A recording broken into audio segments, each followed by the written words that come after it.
अजीत कुमार जो bio enzyme बनाते हैं वो खेती के लिए रामबाण हैं और खास बात ये है कि इसे आप घर पर या खेत में फ्री में आसानी से बना सकते हैं। आज आपको अजीत कुमार 3 तरह के बायो एंजाइम बनाना सिखाएंगे, जिसमें एक बायो एंजाइम से जमीन में जीवाणुओं की संख्या बढ़ती है, दूसरा बायो एंजाइम फसलों में ग्रोथ प्रमोटर का काम करता है और तीसरा बायो एंजाइम फसलों को पेस्ट और फंगस से बचाता है। ये बायो एंजाइम बनाना बेहद आसान है। इस फिल्म में अजीत कुमार पूरी प्रक्रिया आपको विस्तार से बताएंगे, इसलिए पूरा वीडियो जरूर देखिए ताकि आप ऑर्गेनिक खेती या प्राकृतिक खेती में खर्चा ज्यादा से ज्यादा घटा सकें और फसलों की गुणवत्ता और पैदावार बढ़ा सकें। टेक्निकल फार्मिंग चैनल को सब्सक्राइब करें और बेल आइकन भी दबाएं ताकि आगे आने वाले वीडियो की नोटिफिकेशन आपको मिलती रहे। सबसे पहले हम लोग सॉइल संजीवनी भी एक हमारा बायो एंजाइम है। इसको बनाने के लिए हम लोग जो बेल होता है, जिसका हम लोग शरबत गर्मियों के दिनों में पीते हैं, उस बेल का जो है हम लोग बायो एंजाइम बनाएंगे। छोटा कंटेनर हो या बड़ा कंटेनर हो, इसमें 3 ही चीज़ों की जरूरत होगी। पहला गुड़ की, फिर बेल और फिर तीसरा पानी। 1:3:10 का रेशियो होता है। 20 लीटर का डब्बा है तो उसमें सबसे पहले 10 लीटर पानी आएगा, उसके बाद 1 किलो हमें गुड़ डालेंगे और 3 किलो इसमें हमारा बेल डलेगा। तो इस तरह से 1:3:10 जो भी डब्बा होगा उसका आधा पानी ले लीजिए, उसका 10वां हिस्सा यानी 10% आप गुड़ ले लीजिए और जो है गुड़ का 3 से मल्टीप्लाई कर लीजिए तो पूरा का पूरा वो ऑर्गेनिक बेस जो भी आप डाल रहे हैं उसका कैलकुलेशन आ जाएगा। तो जो हम इसको बनाने के लिए जो बेल का उपयोग किया है हमने, यदि हमने 250 लीटर का एक ये ड्रम है जो आम लोग 200 लीटर या 220 लीटर बोलते हैं, वो बड़ा साइज है तो 250 लीटर का होगा। तो 250 लीटर में हमने क्या किया, 15 किलो गुड़ डाला है, उसके बाद 45 किलो हमने बेल डाला है और 150 लीटर पानी डाला है और इसे हमें 90 दिनों के लिए एयर टाइट करके रख दिया। 90 दिनों बाद एक बहुत ही अच्छा देख सकते हैं येलो कलर का एक हमारा सोल्यूशन मिला है, जिसको हम लोग बेल बायो एंजाइम बोलते हैं। इसका उपयोग हम लोग 1 एकड़ में 2 लीटर करेंगे। इसका उपयोग करने का तरीका है कि आप 200 लीटर पानी में 2 लीटर इसको डाल दीजिए शाम के समय में। सुबह में हम इसे सिंचाई के साथ मिट्टी में हम बहा देंगे। किसी भी फसल में यदि ये 3 बार, कम से कम ज्यादा से ज्यादा 5 बार भी डाल सकते हैं। यदि आप डालते हैं तो आप देखेंगे कि मिट्टी काफी भुरभुरी और हल्की होगी और उसके जो हार्डनेस है वो काफी कम हो जाएगा। तो जो उसके अंदर जो रासायनिक जो खाद है, जो केमिकल फर्टिलाइजर जो जाके चौक हो चुका है, वो धीरे धीरे डिकम्पोज होता है, ब्रेक हो जाता है, उसके लेयर्स खत्म हो जाएंगे तो मिट्टी के अंदर जो होल्स है वो खुल जाएगा और उसमें सिंचाई जब आप करते हैं तो वाटर होल्डिंग कैपेसिटी बढ़ जाएगा। तो जो हमारा जो फसल है उसकी जो जड़ें हैं वो ज़्यादा ग्रोथ करेगा और जो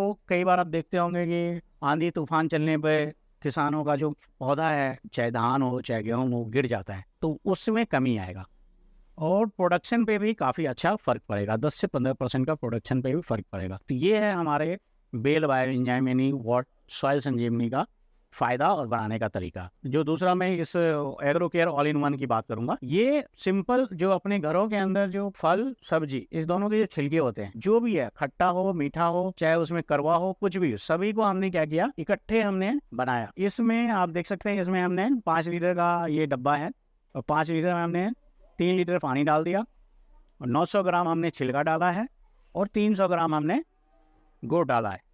तो ये 5 लीटर में इस हिसाब से हमने ये 1:3:10 का रेशियो में हमने तीनों चीज़ डाल दिया और आप यकीन मानिए ये बहुत अच्छा नेचुरल और केमिकल फ्री फर्टिलाइजर का काम करता है। इसका हमने लैब टेस्ट जब करवाया तो आप यकीन मानिए कि पौधे को जो अक्सर मिट्टी से 13-14 जो एलिमेंट मिलता है उसमें से हमें 11 मिला। आप देख सकते हैं मेरे पास एक लैब रिपोर्ट है, इसी बायो एंजाइम का लैब रिपोर्ट है।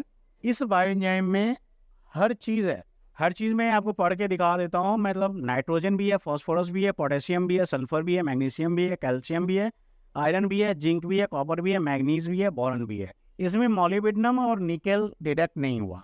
तो आप इस फर्टिलाइजर को, इस बायो एंजाइम को बना के आप अपनी खेती को आसान बना सकते हैं, केमिकल फर्टिलाइजर से छुटकारा पा सकते हैं और ऑर्गेनिक खेती की तरफ आप अपने आप को बढ़ा सकते हैं। तो इसका भी जो डोजिंग है वो है, आप यदि फोलियर स्प्रे के फॉर्म में यदि फसलों पे स्प्रे के रूप में यदि डालते हैं, 200 लीटर पानी में 1 लीटर डालेंगे, रात में डाल के सुबह जो है जब ये एक्टिवेट हो जाएगा तो आप स्प्रे के फॉर्म में इसको फसलों पे डालिए, काफ़ी अच्छा रिजल्ट है।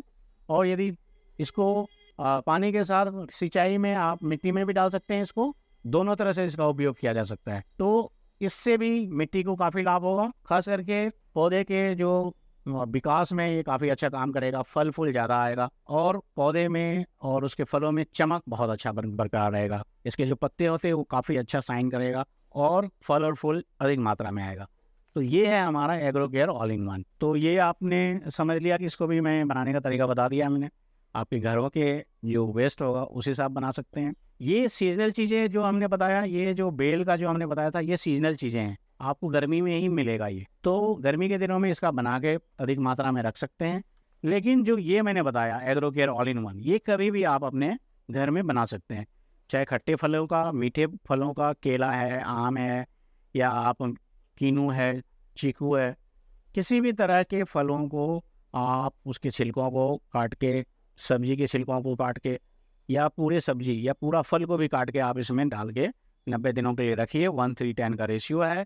गुड़, पानी और हमारा ऑर्गेनिक वेस्ट, इन तीनों को रखेंगे। 90 दिनों बाद ये तैयार हो जाता है और अपने फसलों पे, अपने किचन गार्डन में, अपने गमलों में डाल के आप अपने पौधे को अच्छा रख सकते हैं, अपनी खेती को केमिकल फ्री बना सकते हैं। बहुत सारा शिकायत रहता है कि हमें बहुत सारे पौधे पे फंगस है, बहुत सारी बीमारियां हैं। तो ऐसी चीज़ों को कंट्रोल करने के लिए हम लोगों ने बायो पेस्टिसाइड यानी नेचुरल पेस्टिसाइड और फंगिसाइड का निर्माण किया है। इसके लिए हमने, आप देख सकते हैं, इसमें भी वही चीज़ डाला है, गुड़, पानी और ऑर्गेनिक वेस्ट। इसमें जो ऑर्गेनिक वेस्ट डाला है मैं उसके बारे में बता देता हूँ। नीम का पत्ता है, निम्बोली मिल जाए तो वो भी सही है। उसके बाद मैंने इसमें डाला है हरी मिर्च, लहसुन, प्याज, अदरक और हरड़। मैं आपको बता दूं कि हरड़ में आयरन बहुत अधिक मात्रा में होता है और बाकी जो हमने प्याज और लहसुन बताया उसमें सल्फर अच्छी क्वांटिटी में होता है। दोनों का उपयोग करने से क्या होता है, हमारे फसलों के ऊपर, पत्तों के ऊपर कोई भी किसी भी तरह के कीड़े के जो इंसेक्ट्स होते हैं उसके अंडे टिक नहीं पाते हैं, उसको ख़त्म कर देता है। और जो हमारा नीम है एंटी फंगल और एंटी बैक्टीरियल है। तो आप इस तरह से इस नेचुरल पेस्टिसाइड फंगिसाइड का निर्माण कर सकते हैं और इसका उपयोग अपने जब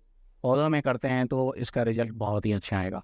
इसकी सर मात्रा कितनी रखी है आपने, जो ये बताया है नीम और लहसुन, जी, अदरक? इसमें हमने, जैसे हमने बताया 5 लीटर का जार है, 5 लीटर के जार में हमने सबसे पहले तो 3 लीटर हमने पानी ले लिया है। 900 ग्राम हमने वो सारा मिला के, मतलब नीम भी है, आपका हरी मिर्च भी है, लहसुन भी है, प्याज भी है, हरड़ भी है, उसको हमने मिक्स करके इसमें डाला है। टोटल मिला के 900 ग्राम हमें पूरा करना है। और इसका भी उपयोग करने का तरीका है, स्प्रे के रूप में दे सकते हैं और जड़ों में भी डाल सकते हैं। इसको 5 ml 1 लीटर पानी में डाल के हम स्प्रे कर सकते हैं, और यदि डालना है जड़ों में तो 10 ml 1 लीटर पानी में घोल के। तो इस हिसाब से हम नेचुरल पेस्टिसाइड फंगिसाइड का निर्माण करके अपने पौधे को स्वस्थ रख सकते हैं। ये सर इसका फसल पर फायदा क्या है? फायदा ये है कि सबसे पहले तो फसलों के अंदर ये चमक लाता है, और अलग अलग इंसेक्ट्स, अलग अलग पेस्टिसाइड फंगिसाइड जो कॉस्टली जो हम लोग खरीद के लाते हैं मार्केट से, उसकी बचत होगी सबसे पहले। और फसलों पे जो इसका पॉजिटिव इम्पैक्ट ये है कि फसल में ग्रोथ के साथ साथ इसमें इंसेक्ट से भी दूर रखता है ये। और जब वो फसल हम तक आता है, हमारी थाली तक आता है, तो हम पे कोई नेगेटिव इम्पैक्ट नहीं पड़ता है। आपने बायो एंजाइम के हर तीनों तरह के अपने प्रोडक्ट को देखा। मैं यहाँ पर दिल्ली के अंदर हर महीने के आखिरी में 2 दिन ट्रेनिंग प्रोग्राम रखता हूँ, जिसके अंदर मैं पहले दिन थ्योरी का प्रोग्राम होता है, दूसरे दिन प्रैक्टिकल का प्रोग्राम होता है। हर चीज़ साइंटिफिक तरीके से बताता हूँ। लैब रिपोर्ट है हमारे पास। और कोई किसान भाई यदि अपने यहाँ पर कॉल कर सकते हैं, अपने ग्रुप में आप यहाँ ट्रेनिंग ले सकते हैं। यदि कोई किसी किसान भाई को या फिर किसी अर्बन एरिया में बैठे हुए लोगों को इस तरह का बायो एंजाइम चाहिए तो मुझे दिए हुए नंबर पे कॉल कर सकते हैं। बायो एंजाइम का पहला रिपोर्ट तो मैंने आपके साथ शेयर किया, आपने लोगों ने, आपको मैंने सारी चीज़ें बताया कि इसके अंदर क्या क्या है। दूसरा बायो एंजाइम का जो रिपोर्ट है वो मैं आपको शेयर कर रहा हूँ। इसमें भी NPK है, नाइट्रोजन, फॉस्फोरस, पोटेशियम, साथ में एमिनो एसिड भी है इसके अंदर। कुल मिला के 23-24 एमिनो एसिड होता है, जिसमें इसके अंदर 11 डिटेक्ट हुआ है। तो कुल मिला के हम कह सकते हैं हमारे बायो एंजाइम में एमिनो एसिड भी है अच्छी क्वांटिटी में। और उसके बाद मैं आपको बताऊं, एग्रीकल्चर में TBC टोटल बैक्टीरियल काउंट और TFC टोटल फंगल काउंट। आप जो भी मिट्टी के बारे में इंफॉर्मेशन रखते हैं, जो मिट्टी को किसी भी तरह का खाद जो मिट्टी में डालते हैं, बहुत सारे लोग इसके बारे में जानते होंगे कि इसका वैल्यू क्या है होना चाहिए। तो मैं आपको बताऊं, TFC जो है वो लाखों में है और TBC है करोड़ों में। तो ये हमारा लैब रिपोर्ट है, जो हमारे बायोएंजाइम का लैब रिपोर्ट है। इसका वैल्यू ये बताता है कि हमारा जो प्रोडक्ट है वो कितना कारगर है, खास करके खेती में और किसानों के लिए। तो आगे जब भी कुछ अपडेट होगा आप लोगों को बताता रहूँगा। धन्यवाद। अजीत कुमार दिल्ली में बायो एंजाइम बनाना सिखाते हैं। कोई भी किसान या खेती से जुड़े हुए लोग इनसे बायो एंजाइम बनाना सीख सकते हैं। बाकी जो प्रक्रिया वीडियो में बताई गई है उसी प्रक्रिया के अनुसार आप घर पर आसानी से बायो एंजाइम बना सकते हैं। और अधिक जानकारी के लिए हमने अजीत कुमार का नंबर दिया हुआ है, आप इनसे संपर्क कर सकते हैं।